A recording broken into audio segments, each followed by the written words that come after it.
Hello बच्चों, welcome to my YouTube channel the learning academy to बच्चों। आज हम इस वीडियो में क्लास 10th के फिजिक्स के कुछ इंपॉर्टेंट क्वेश्चंस पढ़ेंगे जो निम्नलिखित है। नंबर 1, क्या जीवाश्म ईंधन नवीकरणीय है? कारण दें। आंसर, जीवाश्म ईंधन ऊर्जा के नवीकरणीय स्रोत नहीं है। ये सीमित मात्रा में ही उपलब्ध है। मरे हुए जानवर और पेड़ पौधों के अवशेष लंबे समय में इस तरह के ईंधन में बदल जाते हैं। ये प्रक्रिया पूरी होने में लाखों साल लगते हैं। क्वेश्चन नंबर 2, ओजोन अपक्षय से आप क्या समझते हैं? इसके हानिकारक प्रभाव क्या होते हैं? आंसर, हमारी पृथ्वी के चारों ओर का वायुमंडल ओजोन नामक गैस की मोटी परत से ढका हुआ है।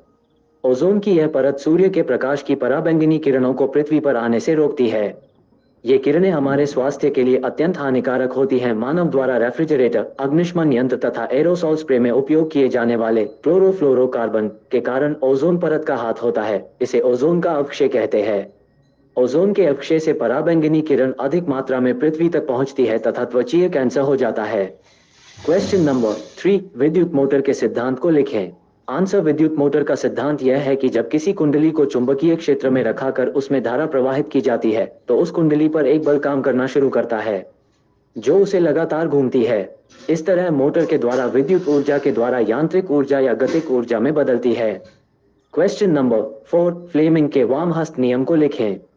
आंसर, फ्लेमिंग के वामहस्त नियम के अनुसार वामहस्त के अंगूठे तर्जनी के मध्य अंगुली को इस प्रकार फैलाएं कि वे परस्पर समकोण बनाएं और तर्जनी चुंबकीय क्षेत्र की दिशा, मध्य अंगुली विद्युत की दिशा और अंगूठा चालक पर लगने वाले बल की दिशा बताए। क्वेश्चन नंबर 5, विद्युत बल्ब में निष्क्रिय गैस क्यों भरी जाती है? आंसर, विद्युत बल्ब का फिलामेंट टंगस्टन का बना होता है जिससे उच्च ताप पर प्रकाश निकलता है। यदि इस स्थिति में फिलामेंट हवा वायु के संपर्क में आ जाए तो वह हवा के ऑक्सीजन से ऑक्सीकृत ऑक्सीडाइज्ड होकर भंगुर ब्रिटल हो जाएगा और टूट जाएगा। इसलिए बल्ब के भीतर की हवा को निकालकर निष्क्रिय गैस इनर्ट गैस भर दी जाती है। क्वेश्चन नंबर 6, प्रतिरोध क्या है?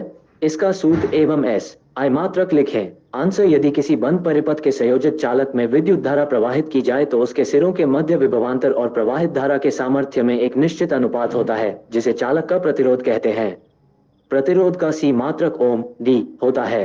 क्वेश्चन नंबर 7, ओम के नियम लिखें। आंसर, ओम के नियम ओम्स लॉ के अनुसार यदि ताप आदि भौतिक अवस्थाएं नियत रखी जाए तो किसी प्रतिरोधक या अन्य ओमीय युक्ति के सिरों के बीच उत्पन्न विभवांतर उससे प्रवाहित धारा के समानुपाती होता है। क्वेश्चन नंबर 8, प्रकाश के प्रकीर्णन से आप क्या समझते हैं? आंसर, जब प्रकाश किसी ऐसे माध्यम से गुजरता है जिसमें धूल तथा अन्य पदार्थों के अत्यंत सूक्ष्म कण होते हैं तो इनके द्वारा प्रकाश सभी दिशाओं में प्रसारित हो जाता है जिसे प्रकाश का प्रकीर्णन कहते हैं। क्वेश्चन नंबर 9, सूर्योदय एवं सूर्यास्त के समय सूर्य रक्ताभ क्यों प्रतीत होता है? आंसर, सूर्योदय के समय सूर्य का प्रकाश वायुमंडल की अत्यधिक मोटी परतों से गुजरती है जिससे सबसे कम तरंगदैर्घ्य वाले नीले रंग को अत्यधिक प्रकीर्णित करते हैं। अधिक तरंगदैर्घ्य वाले लाल रंग का प्रकीर्णन बहुत कम होता है जिससे आंख तक केवल लाल रंग पहुंचता है। अतः सूर्योदय के समय सूर्य रक्ताभ प्रतीत होता है। क्वेश्चन नंबर 10, स्वच्छ आकाश का रंग नीला रंग का दिखाई देता है, क्यों? आंसर, जब सूर्य की किरण पृथ्वी के वातावरण में प्रवेश करती हैं तो वायुमंडल के छोटे कणों से टकराकर बिखर जाती हैं। छोटे कण सूरज की उन किरणों में से नीले रंग को परावर्तित कर देते हैं। प्रकाश के रंगों में से नीले रंग में फैलने की क्षमता अधिक होती है क्योंकि नीले रंग का तरंगदैर्घ्य सबसे कम होता है। यही कारण है कि आकाश का रंग नीला दिखाई देता है। क्वेश्चन नंबर 11, प्रकाश का वर्ण विक्षेपण क्या है? स्पेक्ट्रम कैसे बनता है? आंसर, रंगों में प्रकाश का श्वेत प्रकाश किसी प्रिज्म से होकर गुजरता है। जब सूर्य का प्रकाश प्रिज्म से होकर गुजरता है तो वह अपवर्तन के पश्चात प्रिज्म के आधार की ओर झुकने के साथ साथ विभिन्न रंगों के प्रकाश में बढ़ जाता है। इस प्रकाश से प्राप्त रंगों के समूह को वर्णक्रम कहते हैं तथा श्वेत प्रकाश को अपने अवयवी रंगों में विभक्त होने की क्रिया को वर्ण विक्षेपण कहते हैं। क्वेश्चन नंबर 12, दृष्टि दोष क्या है? आंसर, कुछ विशेष परिस्थितियों में नेत्र धीरे धीरे अपनी समंजन क्षमता खो देते हैं। नेत्र में अपवर्तन संबंधी विकार होने से दृष्टि दोष उत्पन्न होते हैं। मुख्य रूप से 3 दृष्टि दोष होते हैं। 1, निकट दृष्टि दोष, 2, दूर दृष्टि दोष, 3, जरा दृष्टि दोष। क्वेश्चन नंबर 13, विद्युत चुंबकीय प्रेरण से आप क्या समझते हैं? आंसर, किसी चालक को किसी परिवर्ती चुंबकीय क्षेत्र में रखने पर उस चालक के सिरों के बीच विवाद उत्पन्न होने को विद्युत चुंबकीय प्रेरण इलेक्ट्रोमैग्नेटिक इंडक्शन कहते हैं। क्वेश्चन नंबर 14, किसी चालक का प्रतिरोध किन किन बातों पर निर्भर करता है? आंसर, आई तार की लंबाई किसी चालक का प्रतिरोध उसकी लंबाई के समानुपाती है। ई चालक के अनुप्रस्थ काट का क्षेत्रफल किसी चालक का प्रतिरोध उसके अनुप्रस्थ काट के क्षेत्रफल का व्युत्क्रमानुपाती होता है। ई किसी चालक का प्रतिरोध उस चालक के पदार्थ की प्रकृति पर निर्भर करता है। आंसर क्वेश्चन नंबर 15 प्रकाश के परावर्तन से आप क्या समझते हैं? आंसर प्रकाश किरण का चिकने तल से टकराकर वापस उसी माध्यम में लौटना प्रकाश का परावर्तन कहलाता है। क्वेश्चन नंबर 16 उत्तल दर्पण का उपयोग वाहनों के पश्चात दर्पण के रूप में क्यों किया जाता है? आंसर वाहनों के साइड दर्पण में उत्तल दर्पण का ही प्रयोग किया जाता है क्योंकि ये सदैव सीधा प्रतिबिंब बनाते हैं यद्यपि वो छोटा होता है। इनका दृष्टि क्षेत्र भी बहुत अधिक है क्योंकि ये बाहर की ओर विकृत होता है।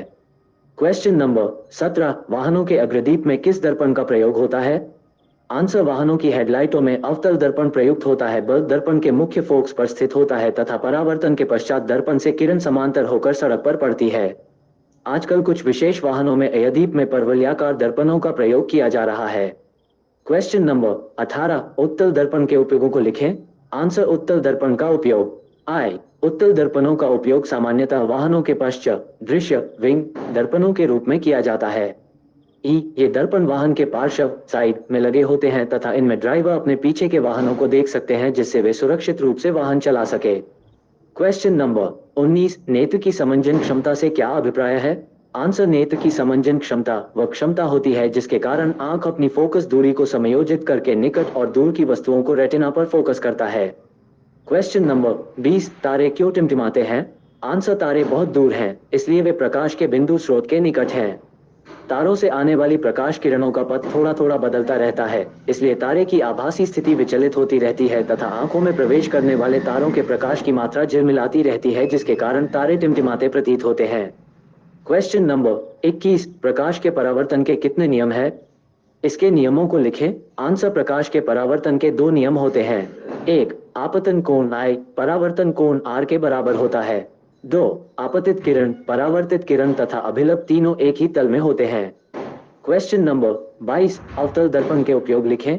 आंसर अवतल दर्पण का उपयोग मुख्य रूप से टॉर्च सर्च लाइट तथा गाड़ियों के हेडलाइट आदि में किया जाता है। क्वेश्चन नंबर 23 विद्युत धारा क्या है? इसका समीकरण एवं मात्रक लिखें। आंसर विद्युत आवेश के प्रवाह की दर अर्थात एकांक समय में प्रवाहित होने वाले विद्युत आवेश के परिणाम को विद्युत धारा कहते हैं। आई क्यूट इसका सी मात्रक एम्पियर है। क्वेश्चन नंबर 24 विद्युत धारा की प्रबलता की परिभाषा दें। आंसर किसी चालक के किसी अनुप्रस्थ काट को पार करने वाली विद्युत धारा की प्रबलता उस अनुप्रस्थ काट से गुजरने वाली प्रति एकांक समय में प्रवाहित होने वाले आवेश का परिमाण है। तो बच्चों आज के लिए बस इतना ही और 10वीं परीक्षा से संबंधित प्रश्न के लिए लाइक करें, सब्सक्राइब करें और शेयर करें। मिलते हैं अगले वीडियो में, तब तक के लिए बाय और थैंक्स फॉर वॉचिंग।